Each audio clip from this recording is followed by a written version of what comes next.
welcome to the first ever episode of the Andy's Bet Club podcast. My name is Jack Durkin, and each week we are going to be bringing you some of the biggest fixtures in Europe and comprising a 4-leg bet builder for those games. Every episode of the podcast will be available on all your major podcast platforms, Spotify, Apple, or wherever else you get your podcast. Alternatively, if you don't just want to listen to us and you want to see some good-looking fellas talk about football and build a bet, then you can head over to our YouTube as well. And whilst you're there, make sure to subscribe so you don't miss out on an episode. Now, as first episodes go, we've got a massive fixture this weekend. I don't think you get much sort of bigger in the Premier League. One of the first fixtures, look at the calendar.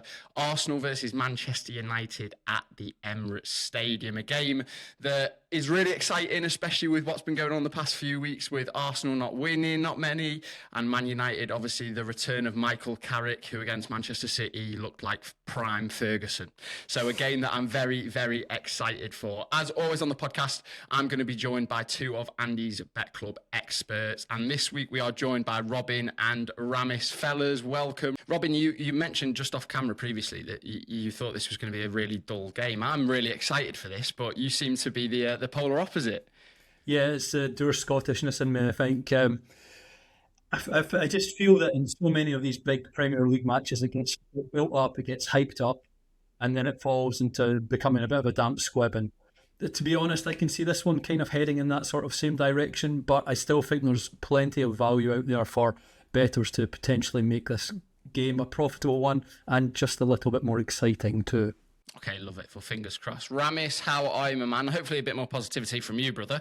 A big fixture this weekend. What are you thinking ahead of the game? Yeah, I'm actually quite looking forward to it. I do think it could be one that takes a bit of time to kind of catch fire. But I was impressed with what I saw from Michael Carrick's side last week. Only 32% of the ball, but played in the traditional kind of counter-attacking Manchester United way. So if he could do that again, I think they'll actually have a pretty good chance of getting some run this game. Yeah, well, listen, like I said earlier, I think Michael Carrick was unbelievable last week, as you just alluded to there, and I for one, am excited. As always in these podcasts, we're going to be using our experts to build the 4-leg bet. So we're going to go to the first of the selections. Robin, we're going to come to you first, my man. What's the first selection that you have gone for in this game? So our first selection is for Arsenal to win at 1.57. Now, off camera with Ramis, we discussed this beforehand, so I feel a little bit let down. He says that Man United might have a chance of getting something. I don't think that's going to be the case. I think Arsenal are just going to be too strong for them. For my money, Arsenal are way in excess in terms of quality compared to anything else in the Premier League at the moment. They've won 11 of their last 13 in all competitions. Their home record in the Premier League is absolutely outstanding. 1-11, drawn 2. They've only conceded 5 goals in those games. And remember, this is a team that have got the tools to be able to break down an organised defensive team. And when I say tools, I really mean set pieces. Everybody knows about Arsenal's danger from set pieces. And that was a difference when they faced Manchester United at Old Trafford earlier this season. Ricardo Calafiori with the only goal from a Declan Rice corner. And for me, it's just going to happen again. I think Arsenal are just too methodical and too solid, too many different ways of winning matches. And we've seen them do so against Manchester United in the past. They've won 6 of the last 7 against United at the Emirates. And of course, they had that 1-0 win at Old Trafford earlier this season. So I think Arsenal look a really good price at 1.57 to get the win. I would have had them down maybe more like 1.44 personally. Okay, wow, really? Obviously, you've just said there that in the past, sort of, we've seen the corners, we've seen the wins at the Emirates. More recently, in the last 2 games, I don't think Arsenal have actually won, and I don't think they've scored a goal either. Obviously, with what Manchester United were last week against Manchester City, amazing, probably one of the best performances. Every pundit said it. A lot of people on social media are saying it in a long, long time. So why do you see that sort of changing, Robin, this weekend? Why do you see Arsenal being able to get a goal and obviously the 3 points following on from that? So I just think we see this every single time Manchester United get a new manager. It happened with Ruben Amorim. He went and won against Manchester City right at the start of his reign. Then everything else collapsed. There just seems to be too much hype about United for me at the moment. And for me, Arsenal have just got too much strength and depth. They've got too much quality. And I think that will tell when the sides meet on Sunday. Okay, Love it. Ramis, so I know we've backed that. You did just mention that you think Manchester United could be good, but why are you thinking Arsenal as well? Well, yeah, I think, as Robin's alluded to, there hasn't been a better side probably in Europe than Arsenal this season. Everybody likes to focus on the defensive side of their game, and they are very good at that. And then obviously people focus on set pieces as well. But for me, the standout attribute of Arsenal is how hard they work. If you actually look at how much effort goes into maintaining that 4-4-2 shape they like to sit in when they're without the ball, Arteta demands so much from his side when out of possession. So I don't think we'll see them make the same mistakes we saw City make at Old Trafford last week, when Carrick was very smart with putting Fernandes and Buemo just either side of Rodri, and he couldn't quite handle it. But I think Zubimendi will probably be a bit better equipped to handle that. And then, as I said, Arsenal, during the week they made it 7 wins from 7 in the Champions League. That's a fantastic record for a team that hasn't been that good in Europe. And Arteta has got them, easily the most complete side in the Premier League, probably the most complete side in Europe at the moment. Yeah, no, it makes sense. It does make sense. Ramis, we'll come back to you, mate. What is the second selection for the bet builder that we've got? So the second pick we've gone for is Jurrien Timber, to win one or more fouls at 1.33. So Timber for me has been one of the best fullbacks in the Premier League this season. Not quite the best, would save that for Reece James or Mark Cucurella, but he's definitely up there as one of the best. And I think one really noticeable part about Timber is Arteta trusts him a lot. He'll play him at right back, he'll play him at left back, he'll even play him at centre back sometimes if Saliba or Gabriel is injured. He's become a really integral part of this Arsenal team. So from that point of view, I think he's going to be an important player here. In terms of his record when it comes to winning fouls, it's actually very, very good for a fullback. 22 fouls won across his 19 starts in the Premier League this season, including 3 of his last 5. And in the last head-to-head against Manchester United, he didn't actually start. Ben White started at right back, but he came on. Ben White was injured, and he managed to rack up 3 foul involvements. So he committed 2 fouls, picked up a yellow card, but was also fouled once. So that gives you a little snapshot of how active Timber could be in this game from that short little cameo. He could line up at right back or left back in this game, because Arsenal are without Calafiori. They're also without Hincapié. But I do think whichever side he lines up, and he's got a pretty good chance of being hauled to the ground.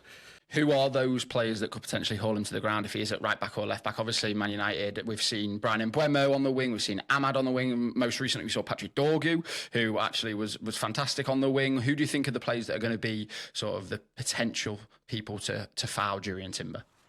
Yeah, so if he starts at right back, which is where he's predicted to start for this game, he'll be up against Dorgu, who, as you mentioned, was very, very impressive. Not just against Manchester City, he's been playing very well in an advanced role for quite a few games now. Picked up an assist against Burnley, scored against Newcastle as well. So he's very, very comfortable in that role. Can actually play on either wing, but he'd probably play on the left here. And the fact that Carrick picked Dorgu ahead of Cunha kind of shows you how much he trusts them in that role for that big game. Dorgu's averaging 1.22 fouls committed per 90. He is quite reckless, and I do think he'll have a slightly more defensive role here with how dominant Arsenal will be. And he's also got Luke Shaw on that side, who's committed a foul in each of his last 5 games and committed multiple fouls in 3 of those games. Then on the other side, you've got Ahmad, who is one of the laziest players I've seen when it comes to making challenges. He dangles a foot out, he pulls back on people's shirts. He had a torrid time against Dorgu, even though he actually ended up doing pretty well against him in the end.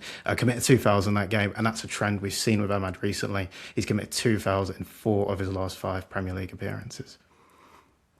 Okay, very interesting. Also, just before we move on, you mentioned that Reece James or Cucurella could be the best fullback in the Premier League. I'm going to throw Gabby Goodmunson in there from Leeds United.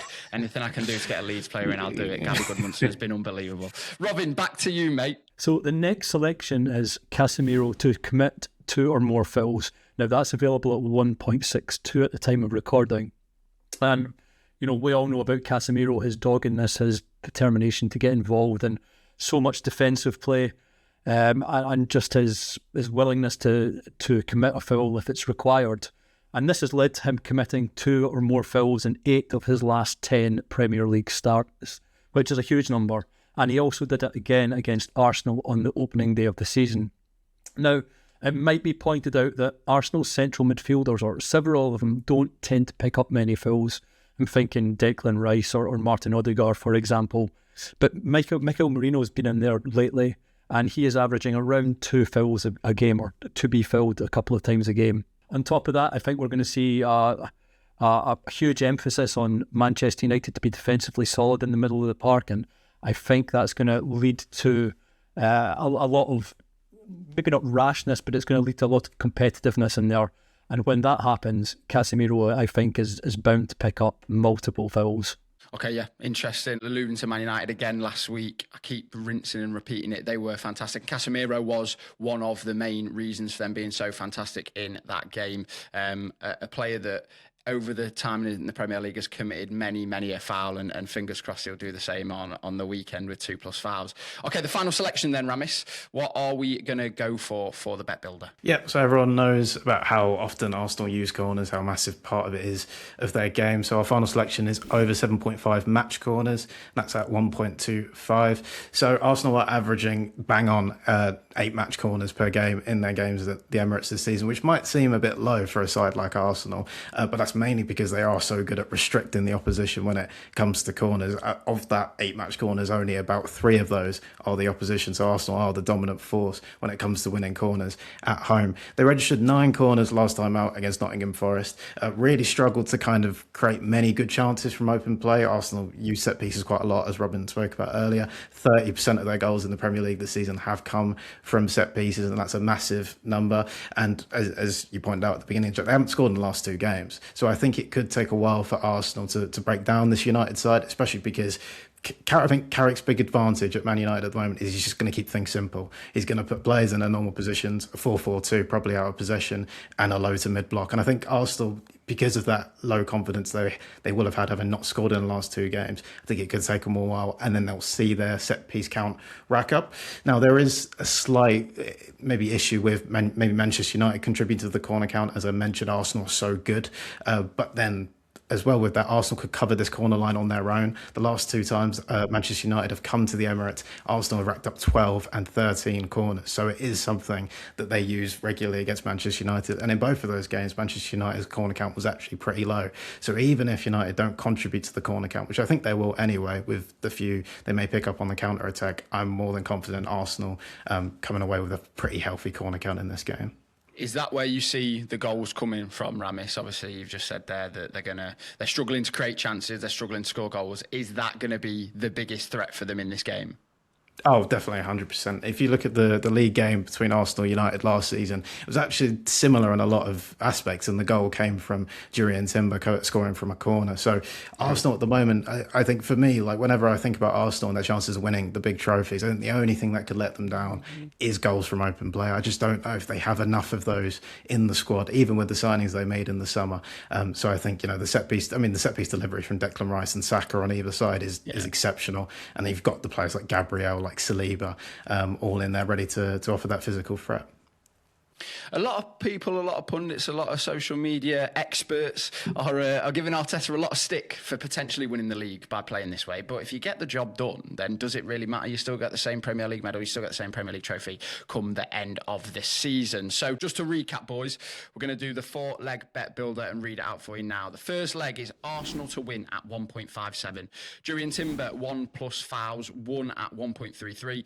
Casemiro, 2+ fouls committed at 1.62, and over 7.5 corners in the match at 1.25. A combined odds of 3.99, so as close to 3-1 as we are going to get. As always, you guys watching and listening can jump on the same bet builder with us by clicking the notes in the description of the show. We're going to be backing it on Paddy Power. And as always, people, please remember to gamble responsibly. Alternatively, you don't have to copy the exact same bet builder as us. You can head over to andysbetclub.co.uk and use the bet builder stats over there. So much information for you to hopefully pick a winning bet builder. A game many of us, and me especially, are excited for. Is Michael Carrick going to be the manager to turn this Man United team round, or as Robin said, is it just going to be that one game bounce? And can Arsenal pull further away at the top of the table with potentially 3 more points if City and Villa fall off as well and stamp a bit of authority in this Premier League? Fellas, thank you very much for joining me. We're going to be back next Tuesday with Newcastle versus PSG in the Champions League, a massive game in the Champions League that we're going to be looking at and building a bet builder for that game. If you haven't subscribed to the podcast already, then make sure you do so you don't miss out on that episode and all the future episodes as well. Thank you very much for watching and listening, folks, and we will see you all in the next episode.